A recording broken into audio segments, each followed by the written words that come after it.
Şimdi şu anda hamsinin tam zamanı, inecek zamanı, kar suyu düştü. Şu anda hamsi bolluğu var yani. Hamsi 150 milyon lira. Yani vatandaşın talep ettiği, yiyebileceği kadar. Yani bugün gariban bir aile 150 milyon lira vatandaş 3 kişi rahatlıkla yiyebilir hamsi.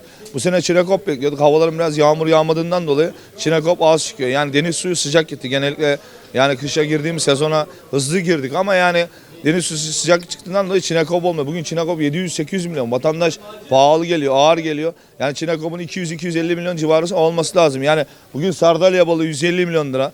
Yani çupra levrek var 500 lira kilo. Hesaplı yani balıklar çok bir pahalı değil yani çarşıda. Ki bolluk var yani ama biraz yağmurlar yağsa deniz suyu sıcak balık dipte olduğundan da yukarı çıksa daha bol olacak. Yani vatandaş daha çok bol. Bu sene hamsi bol yani palamut yok. Vatandaş çok palamut talep ediyor ama yani palamut yok. Her sene palamut olmaz. Bir sene oluyor bir sene olmuyor yani.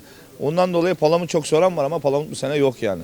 Ya şimdi palamut bu sene bolluk yok yani. Şu anda hamsi bol yani. Vatandaşın şu hamsinin tam zamanı, sardalyanın zamanı, yağlı zamanı, lezzetli zamanı geçti. Şu anda yiyebileceği vatandaşın en bol hamsi yani. En güzel hamsi yani. Ortalama fiyatlar ne kadar? Hamsi balığı 150-200 var. Günlük değişiyor. Mesela hava lodos estiği zaman denizde bütün kayıklar çıkamadığından dolayı yani bolluk olmaz. Bu sefer 200-250 civarı ama denizde kayıklar hava esmediği zaman 150-100 milyona kadar düşüyor. Hamsi bolluğu var bu sene.